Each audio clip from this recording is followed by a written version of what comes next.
इय्याका नअबुदु व इय्याका नस्तईन। मेरे हाफिजाबाद के नौजवानों, बुजुर्गों, मेरी बहनों, इस शानदार इस्तकबाल का मैं आपका शुक्रिया अदा करता हूं। बहुत बहुत शुक्रिया।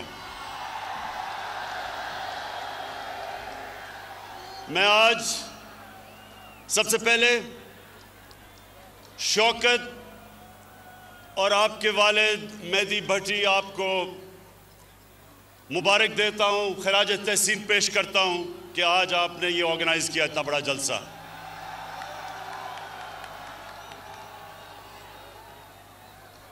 आज हमने हाफिजाबाद यूनिवर्सिटी और 400 बेड का डिस्ट्रिक्ट हॉस्पिटल बनाने का फैसला किया।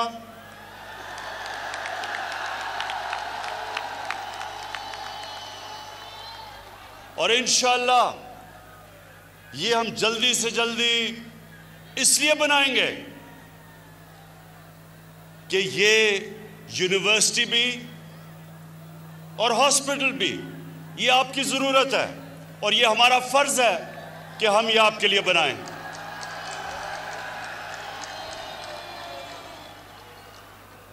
उससे ज़्यादा हाफिजाबाद, उससे ज़्यादा मुझे इस चीज़ की खुशी है कि पंजाब गवर्नमेंट ने फैसला किया कि 2020 तक, इस साल तक 50% पंजाब को हेल्थ कार्ड, हेल्थ इंश्योरेंस दी जाएगी और अगले साल 2021 में सारे पंजाब के लोगों को हेल्थ इंश्योरेंस, हेल्थ इंसाफ कार्ड मिलेगा। अब मैं आपको समझाना चाहता हूं कि हेल्थ कार्ड है क्या। ये मेरी बहनें आप खास तौर पे सुने। एक घर में सफेद पोश घर, तनख्वाहदार लोगों का घर, मजदूर का घर, अगर बीमारी होती है वालिदैन को, बच्चों को, तो ये जो हेल्थ कार्ड है ये एक खानदान में 10 लाख रुपए तक कहीं भी इलाज करवा सकेंगे। सरकारी अस्पतालों में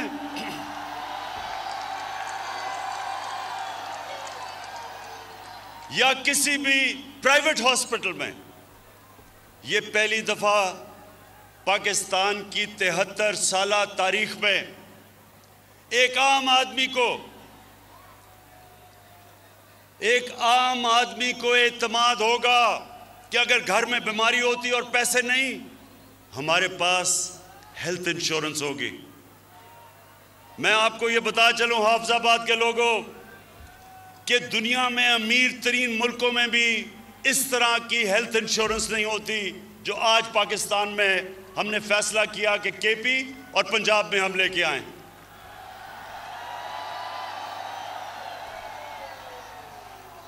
इससे क्या होगा? इससे होगा क्या? इससे ये होगा कि हाफिजाबाद जैसे इलाकों के अंदर, हाफिजाबाद जैसे इलाकों में प्राइवेट हॉस्पिटल बनेंगे। और प्राइवेट हॉस्पिटल इसलिए बनेंगे कि हेल्थ कार्ड की वजह से हर कोई इलाज करवा सकेगा। अभी सिर्फ देहातों में सिर्फ सरकारी अस्पताल हैं क्योंकि लोगों के पास पैसा नहीं। बड़े शहरों में प्राइवेट हॉस्पिटल है। इंशाअल्लाह अस्पतालों का सारे पाकिस्तान में, अभी तो खैर पंजाब में और पख्तूनख्वा में एक अस्पतालों का जाल पिच जाएगा ये हेल्थ कार्ड की वजह से। दूसरी चीज जो चीफ मिनिस्टर पंजाब ने बात की, जो उस्मान बुज़दार ने बात की कि पनाहगाह, हमने पाकिस्तान में पहली दफा शहरों के अंदर पनाहगाह बनाई किसके लिए? मजदूर आता है काम करने के लिए, पनाहगाह में वो ठहरता है, उसके पैसे बच जाते हैं, किराया बच जाता है, खाना मिलता है, खाने के पैसे बचते हैं, और वो सारा पैसा अपने बीवी बच्चों को भेजता है। ये पहली दफ़ा पाकिस्तान के अंदर पनाहगाह बनी है, और मुझे खुशी ये है कि ये हमारा जो पाकिस्तान को फलाई रियासत बनाने का वो शुरू हो चुका है। हम इंशाअल्लाह जो अगला काम करने जा रहे हैं, जो नया पाकिस्तान हाउसिंग, नया पाकिस्तान हाउसिंग का मतलब क्या कि आज तक अगर आपके पास पैसा है तो आप घर बना सकते हैं, अगर पैसा नहीं है तो किराए के घर में ठहरना पड़ता था।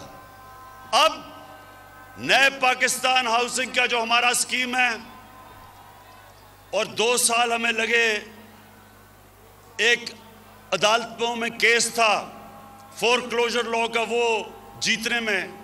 अब ये होगा कि बैंकों से 5% सूद के ऊपर हम पैसे लेंगे, और वो एक 5 मरले के घर कोई भी बना सकता है 5% सूद पे, और लंबी किस्तें, यानी कि जो आप किराए के ऊपर जो आप किराया देते हैं वो आप किस्तें देंगे, और घर आपका अपना हो जाएगा, अपने घर पे छत हो जाएगी। ये 73 साल तारीख में इंशाल्लाह पहली दफ़ा बड़े लोगों ने रोटी कपड़ा और मकान की बात की, ये पहली दफ़ा इंशाल्लाह लोगों को मकान मिलेगा। उसके बाद नौजवानों, एक तालीम का निसाब, ये भी 73 साल में पहली दफ़ा हमारी हुकूमत कर रही है कि सारे पाकिस्तान में एक निसाब हो। ये ना हो कि उर्दू मीडियम, इंग्लिश मीडियम, दीनी मदरसे, एक निसाब हो ताकि गरीब घरों से भी बच्चे ऊपर आ सकें, डॉक्टर बन सकें, इंजीनियर बन सकें। जब 2013 में तहरीक इंसाफ की हुकूमत आई पख्तूनख्वा में, तो 3 साल तक हम सुनते रहे कि जी किधर है नया पख्तूनख्वा। 3 साल हमें सुनना पड़ा कि किधर है नया पख्तूनख्वा। जब इलेक्शन हुआ, और पख्तूनख्वा की एक तारीख है कि वो एक जमात को दूसरी दफ़ा बारी नहीं देते, लेकिन तहरीक इंसाफ जब इलेक्शन हुआ तो पहले से ज़्यादा वोट मिली, 2/3 अक्सरियत मिली पख्तूनख्वा में 2018 में। क्यों मिली? इसलिए कि हमारे दौर में गुर्बत पख्तूनख्वा में 27% से गिर के 18% पे आ गई। 9% गुर्बत कम हुई उस सूबे में जिधर वॉर ऑन टेरर, वो जंग की वजह से तबाही थी। वो सूबा जिधर सरमायाकार बिजनेसमैन छोड़ छोड़ के इस्लामाबाद आ रहे थे, जिधर पैसे वाले लोग सूबे से बाहर जा रहे थे, फैक्ट्रियां बंद हो रही थी, उस सूबे में 9% गुर्बत कम हुई 27% से 18% पे। इसलिए लोगों ने वोट दी, और इंशाअल्लाह यही इंशाअल्लाह मेरा ख्वाब है पाकिस्तान के लिए कि हम अपने मुल्क में गुर्बत कम करें, सारी पॉलिसी बनाएं निचले तबके को ऊपर लाने के लिए। जिस तरह का हेल्थ कार्ड है, जिस तरह का तालीमी निज़ाम है, जिस तरह का हस्पतालों का निज़ाम है, जैसे जैसे नीचे से लोग ऊपर आएंगे और जैसे जैसे पाकिस्तान एक फलाई रियासत बनेगी, इंशाअल्लाह यही कौम एक अजीम कौम बनने जा रही है। और दूसरी चीज, हाफिजाबाद के लोगों, अब ये जरा गौर से सुनो। इस वक्त जो पाकिस्तान में दूसरा हमें काम करना है और कर रहे हैं, वो है कानून की बालादस्ती कायम करना। ये क्यों जरूरी है? ये हमारे नबी सल्लल्लाहु अलैहि वसल्लम ने मदीना की रियासत जब बनाई तो उन्होंने कहा कि बड़ी कौमें तबाह हुई तुम्हारे से पहले, जिधर एक कानून अमीर के लिए और दूसरा गरीब के लिए था। ये गौर से सुने, जिधर ताकतवर के लिए एक कानून और कमजोर के लिए दूसरा, उस कौम में कानून की बालादस्ती नहीं आती। जब भी एक कौम आगे बढ़ती है तो कानून की बालादस्ती आती है। कानून के सामने सब एक बराबर। इस वक्त हमारे मुल्क में ये जो सर्कस लगाई हुई है, ये जो सर्कस लगी हुई है, ये वो लोग हैं 30 साल से इन्होंने इस मुल्क को लूटा। ये अमीर तरीन हो गए और कौम को कर्जों में डुबा दिया। इनके लिए एक और कानून था, आम चोर जो भैंस चोरी करता था या जो मोटरसाइकिल चोरी करता था, उसके लिए एक और कानून था। और ये जो अरबों रुपया चोरी करके मुल्क का बाहर लेके जा रहे थे, इनको पाकिस्तान का इंसाफ का निज़ाम नहीं पकड़ता था। अब इनको मुश्किल पड़ गई है। पहली दफा जो केसेस नैब के अंदर इनके दौर में बने हुए थे, हमने नहीं केसेस बनाए, ये इनके दौर के केसेस थे। वो अपने दौर में तो ये एक दूसरे को पूछते नहीं थे। हमारे दौर में हमने नैब को आज़ाद छोड़ दिया है। इनके दौर में नैब इनकी गुलाम थी, हमारे दौर में आज़ाद है। अब ये सारी ब्लैकमेल इसलिए मुझे कर रहे हैं कि ये चाहते हैं कि मैं किसी तरह नैब को ख़त्म कर दूं ताकि इनकी चोरी बच जाए। हाफिजाबाद के लोगों, पहले मुझे बताओ, क्या मैं इनको छोड़ दूं?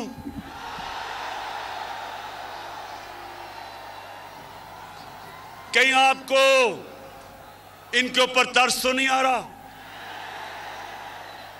वो जब नवाज शरीफ की शक्ल आपने देखी कि जी बीमार हो गया, वो पता नहीं जिंदा भी रहेगा या नहीं। बड़े लोगों ने मुझे कहा, इमरान खान ये तुम क्या कर रहे हो, बेचारा मर ही ना जाए, पता नहीं जहाज पे भी चढ़ेगा या नहीं।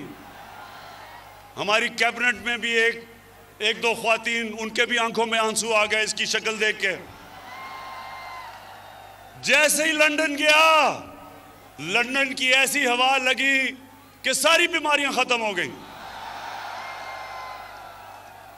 तो ये जो सब इकट्ठे हैं, मैं इन सारों को आज पैगाम देना चाहता हूं कि देखें, आज तक आपका उन लोगों से मुकाबला था, या वो उनको अपनी कुर्सी की ख्वाहिश थी, या वो आप ही की तरह करप्ट थे। आज आप सबका मुकाबला इमरान खान से है। एक वो इंसान जिसको अल्लाह ने मुकाबला करना सिखाया है। मैं आज आप सबको कह रहा हूं कि आप जो मर्जी कर लें, जितने मर्जी जलसे करने हैं कर लो, लेकिन जब तक आप इस मुल्क का लूटा हुआ पैसा वापस नहीं करेंगे, आपको नहीं छोड़ूंगा।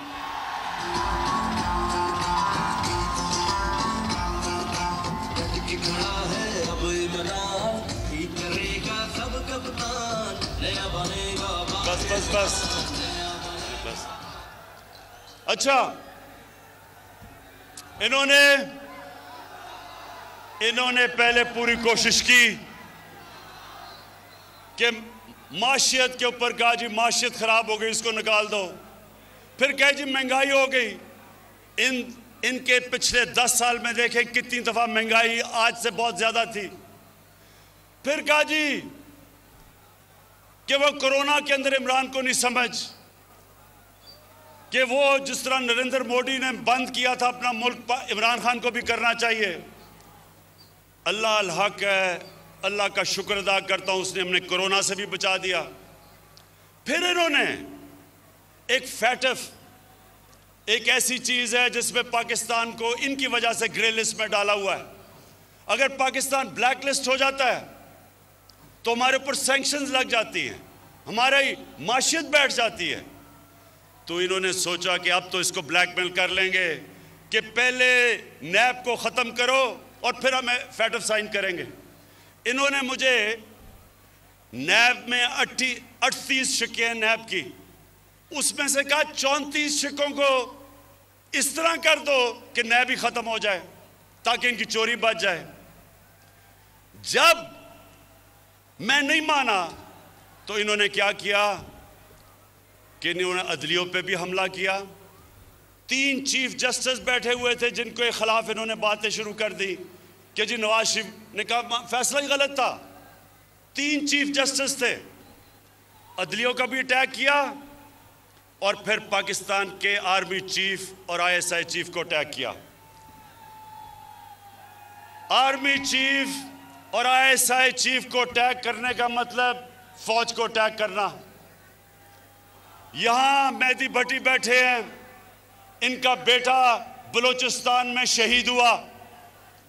इस तरह के कितने हमारे फौजी शहीद हुए हैं हमें हमारी हिफाजत करते हुए, लेकिन वो आदमी बाहर लंदन में बैठ के यहां हमारी फौज के खिलाफ साजिश कैसे कि जब अब कहते हैं कि मैं आर्मी का चीफ और जो ISI का चीफ है उसको फौज बदल दे, तो क्या फौज कोई एक जमहूरी इदारा है? क्या उन्होंने नो कॉन्फिडेंस मोशन पास करना है? वो ये कह रहा है कि फौज के अंदर बगावत की जाए, वो ये कह रहा है कि फौज कू करे, यानी कि हमारी फौज तबाह हो। अपनी चोरी बचाने के लिए नवाज शरीफ तुम इधर तक पहुंच गए हो कि हिंदुस्तान की जुबान बोल रहे हो अपनी फौज के खिलाफ। इससे मेरा अज़म और मजबूत है कि तुम्हारी तरह के लोग, तुम्हारी तरह के मीर जाफर, मीर सादिक और मीर याद सादिक, इनको इंशाअल्लाह जब तक हम इनको कानून के नीचे नहीं लेके आएंगे और इनका पैसा नहीं निकालेंगे, इंशाअल्लाह मैं इनको नहीं छोड़ूंगा। और ये जब सर्कस इनकी लगती है उसमें हर किस्म के लोग होते हैं। एक ऐसा आदमी है जो कि कहता है इमरान खान की वजह से इस्लाम को खतरा है। मैं उनको एक पैगाम देना चाहता हूं, और हाफिजाबाद के लोगों आप इसकी गवाही देना। आज तक पाकिस्तान की 73 साल तारीख में, मैं इसी की बात कर रहा हूं कि डीजल ये कहता है कि इमरान की वजह से इस्लाम खतरे में है। मेरी वजह से इस्लाम खतरे में नहीं है, आपकी तरह के लोगों की वजह से इस्लाम खतरे में है। मैं आज चैलेंज करता हूं, पाकिस्तान की 73 साल तारीख में किसने आज तक अपने नबी सल्लल्लाहु अलैहि वसल्लम का, उनका जो मौक़िफ़, उनके लिए कौन इस तरह इंटरनेशनल स्टेज पे खड़ा हुआ है मेरे अलावा? चैलेंज करता हूं आपको। और ये मैं आपको बता दूं, ये किसी वोट के लिए मैंने नहीं किया, ये मेरा ईमान का हिस्सा है। हमारे नबी सल्लल्लाहु अलैहि वसल्लम हमारे दिलों में बसते हैं। आखिर में ये सारे जो सर्कस लगाई हुई है, ये कहते हैं कि इलेक्शन में धांधली हुई, ये सारे कहते हैं कि इलेक्शन में धांधली हुई। मैं इनसे सबसे पहले सवाल पूछता हूं कि अगर इलेक्शन में धांधली हुई तो मैंने तो आपको कहा था कि जिधर भी धांधली हुई हम तैयार हैं इलेक्शन खोलने के लिए, क्यों नहीं आ पाए? मैं आपको बताता हूं क्यों नहीं आए। 2013 में 137 पिटिशंस थी जिन्होंने कहा कि इलेक्शन में धांधली हुई नेशनल असेंबली में। 2018 में बजाय 90 थी, 50% कंपटीशन थी, और नून लीग की सिर्फ 11 पिटिशंस थी पंजाब के अंदर और तहरीक इंसाफ की 14 थी। तो सवाल ये मैं पूछता हूं कि अगर धांधली हुई थी तो किधर है आपकी पिटिशंस? क्यों नहीं आपने कहा कि धांधली हुई? इलेक्शन कमिश्नर आपका, केयर टेकर आपकी, आपने सिलेक्ट किया था केयर टेकर इलेक्शन कमीशन, तो धांधली किसने की फिर? और जब मैंने आपको कहा था हम खोलने के लिए तैयार हैं, क्यों नहीं खोला? नौजवानों, एक मेरी बात सुन लें। जब मैं क्रिकेट खेलता था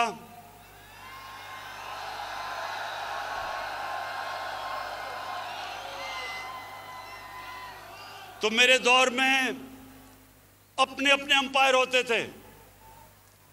जो मुल्क होता था जिधर आप क्रिकेट खेलने जाते थे उनके अपने अंपायर थे। तो ज्यादातर जब टीमें हारती थी दूसरे मुल्क में तो वो कहती थी अंपायरों ने हमें मैच हरा दिया।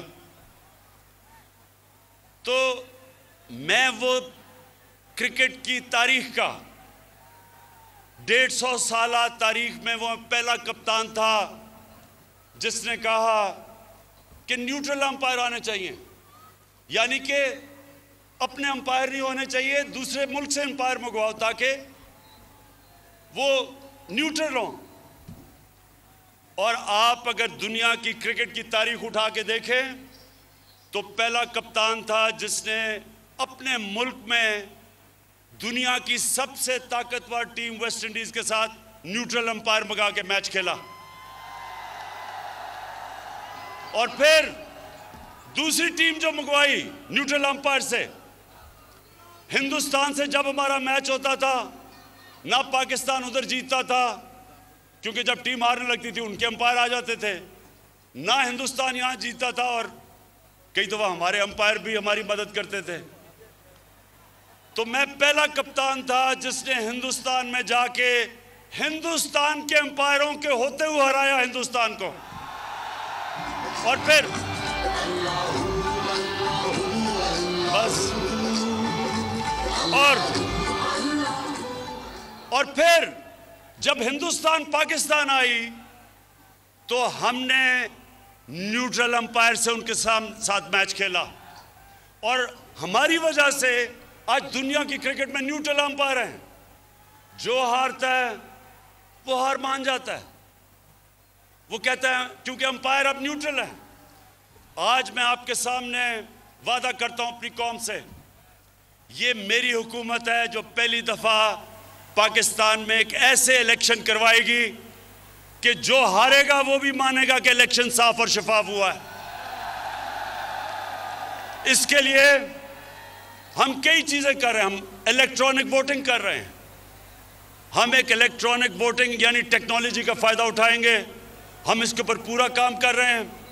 हम इंशाअल्लाह सारे वो कदम उठाएंगे कि ऐसा इलेक्शन होगा जो सिर्फ पाकिस्तान में एक दफा हुआ था 1970 में, जब सब ने कहा कि साफ और शफाफ इलेक्शन है।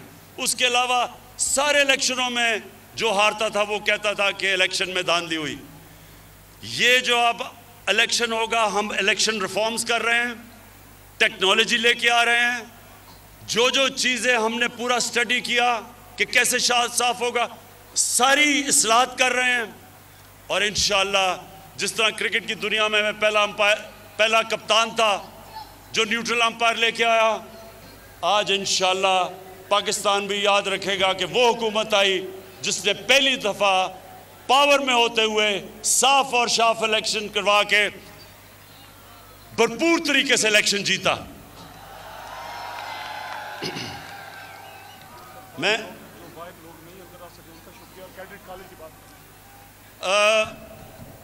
शौकत ने मुझे कहा है कि अभी लोग बहुत बाहर खड़े हैं जो अंदर नहीं आ सके, उनको भी मैं उनका शुक्रिया अदा करता हूँ, खुशामदीद कहता हूँ उनको। और मैं आखिर में ये फिर कहता हूँ कि हमने सारे जो इलाके हमारे पीछे रह गए थे और हाफिजाबाद भी पीछे रह गया था, हम आपके लिए पूरा काम करेंगे। आपके लिए यूनिवर्सिटी, आपके लिए DHQ बड़ा 400 बेड का हॉस्पिटल और इंशाल्लाह ये जो कैडेट कॉलेज चाह रहे हैं, इंशाल्लाह एक कैडेट कॉलेज के ऊपर भी हम काम शुरू करेंगे। बहुत बहुत शुक्रिया। सब्सक्राइब करें और बेल दबाएं ताकि कोई खबर रह न जाए।